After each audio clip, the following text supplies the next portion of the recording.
wato abubuwan da yake faruwa a garin nan ne yayi yawa, da yake faruwa a yi wancan a yi wannan a yi wancan, abin yayi yawa.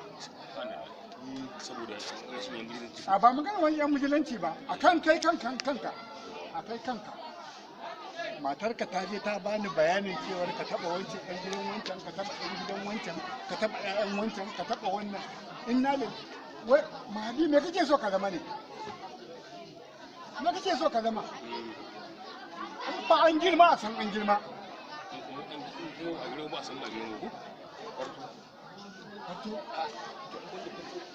me yake kamar da Kwarto ba kace? an ce ma kwarta kwarto ce a masallaci a mace da amma da iska ce kanka sai ka je wanda kike magana da matarka to ni zan maganin wannan al'amari ba dan ina ganin girman kima yanzu nan ana kashe ka zai Mahadi ni da nake maka nasiha ni kake kira dan iska ba a kware kuwa ni ne dan iska Mahadi. Tunda je ka je kai magana da matar wani ka daga baki kai magana da matar wani to kanka a kashe to ina ganin kima ina ganin darajar ba zan kashe ka To ai matar taka ba gidan ka na zo ba, ita ta je ta same ni a gidana. kurcin kenan ai a kuji ka Haka ake yin kwatanci? a wato kuma gidan kuma ta kace wannan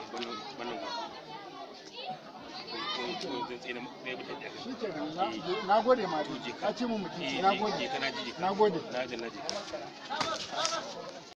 Sunana Milal Ahmad wacce kuka fi sani da Nana Izzatsu. Akwai sabon YouTube channel ɗinmu da yake kan YouTube mai suna Big Boy Hausa TV. Dan Allah ku je ku mana subscribing sannan ku danna ƙararrawa don ku rinka samun shirye-shirye in mun ɗora.